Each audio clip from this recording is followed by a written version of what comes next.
Hello বন্ধুরা, সবাই ভালো আছেন তো? শীতের মধ্যে আজকে নতুন রেসিপি নিয়ে এসেছি, ন্যাদোস মাছ।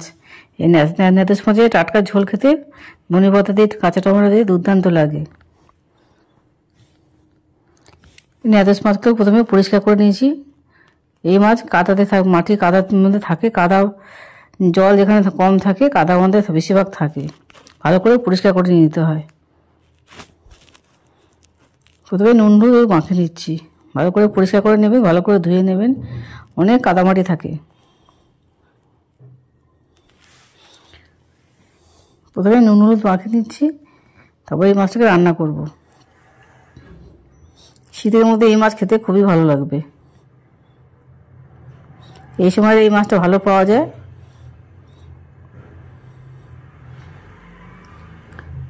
বাড়িতে যদি কাঁচা টমেটো থাকে, কাঁচা টমেটো অবশ্যই দেবেন। যে সবজি খেতে ভালোবাসবেন সেই সবজি দেবেন। আমি বেগুন দিয়ে রান্না করে দেখাবো। প্রথমে কড়াইতে তেল দিয়ে দিচ্ছি, দিয়ে কড়াইটা তেলটা একটু গরম হতে দেব। গরম হয়ে মাছগুলোকে ভালো করে ফ্রাই করব। একটু কড়া করে ভাজবো। ছোট মাছ কিন্তু কাটা কম, খেতে ভালো। যারা মাছ খেতে ভালোবাসেন তারা অবশ্যই বুঝবেন।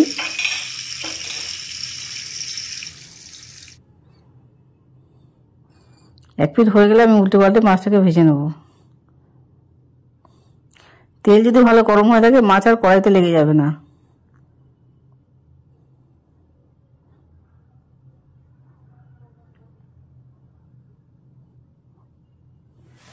দেখুন, এভাবে আমি সমস্ত মাছগুলোকে এক এক করে ভেজে নিচ্ছি।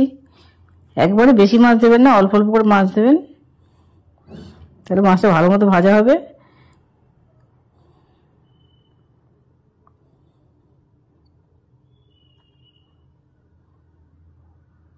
যারা ছোটো মাছ খেতে ভালোবাসে না তারা অবশ্যই খেয়ে একবার ট্রাই করে দেখবেন।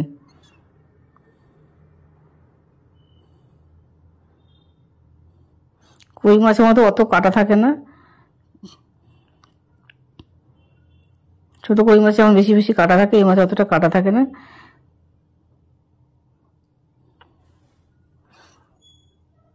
এই মাছের ঝালে থেকে ঝোল খেতে আরো খুবই ভালো লাগে। ঝোলের স্বাদটাই বেড়ে যাবে।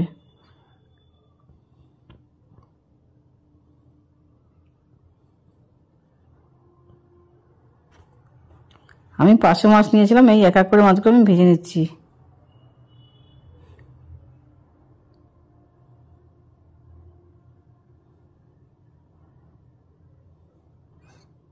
দুটো মতো কাঁচা টমেটো নিয়েছি, পেঁয়াজ আর বেগুন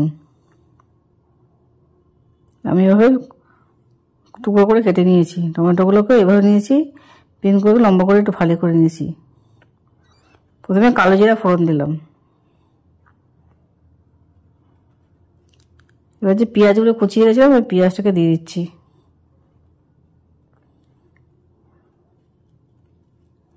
বাড়িতে অবশ্যই এই রান্না ট্রাই করে দেখবেন। রান্না পছন্দ হলে লাইক এবং সাবস্ক্রাইব করবেন। আপনাদের ভালোবাসার জন্য আমি এরকম বিভিন্ন রকম রান্না নিয়ে আসি।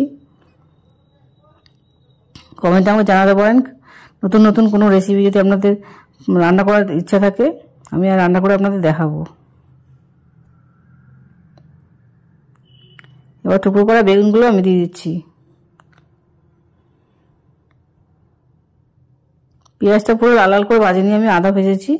এবার বেগুনটাকে দিয়ে বেগুন সমেত একসঙ্গে ভাজবো।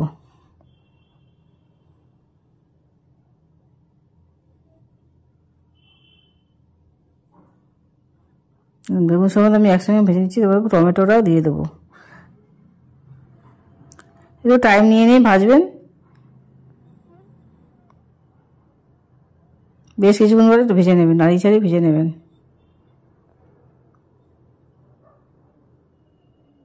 প্রায় ভাজা ভাজা হয়ে এসছে। আমি এর মধ্যে হলুদ দিয়ে দিলাম, পরিমাণ মতো হলুদটা দিয়ে দিলাম। বেশি মশলার প্রয়োজন নেই। শীতকালে হালকা ঝোল খাবেন, ঝোল ভাত খাবেন, বেশি মশলা দরকার হবে না, শরীরের পক্ষে স্বাস্থ্যকর। আমি শুকনো লঙ্কা দিলাম, অন্য চাইলে কাঁচা লঙ্কা দিয়ে দিতে পারবেন। যারা গুঁড়ো লঙ্কা খান না তারা কাঁচা লঙ্কা দিয়ে এটা রান্নাটা করতে পারবেন।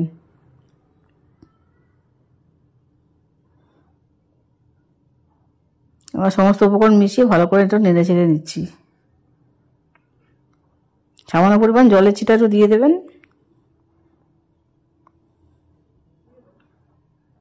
শেষে পরিমাণ মতো নুনটা দিয়ে দিলাম আমি, ঝোল হবে বলে সেই পরিমাণ আমি নুনটা দিয়েছি। ভালো করে একটু কষিয়ে নেবেন। আমার মতো কষানো হয়ে গেলে এবার জল দিয়ে দেবো। বেশি জল দিয়ে দেবেন না, বেগুনটা এমনি সিদ্ধ হয়ে গেছে, ভাজা ভাজা এমনি সিদ্ধ হয়ে গেছে, টমেটোটাও নরম হয়ে গেছে।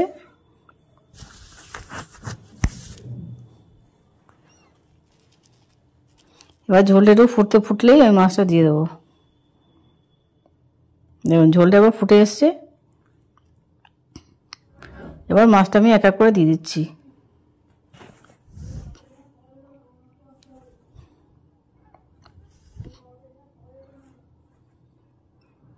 এবার ঢাকনা দিয়ে মাছগুলো দেওয়ার পরে একটু ঢাকনা দিয়ে কিছুক্ষণ গ্যাসটা কমিয়ে একটু ভালো করে মাছের ঝোলে যাতে ঢুকে যায় সেই জন্য চাপা দিয়ে রেখে দেবেন। একটু ধিমে তালে আস্তে আস্তে একটু ফুটতে দেবেন।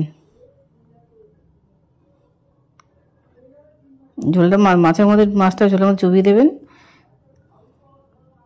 এবং একটা ঢাকনা দিয়ে আমি চাপা দিয়ে দিচ্ছি কিছুক্ষণ। শেষে ধনেপাতা দিয়ে উপরে ছড়িয়ে দেবেন। এবার গরম ভাতে পরিবেশন করুন মিনি মাছের ঝোল।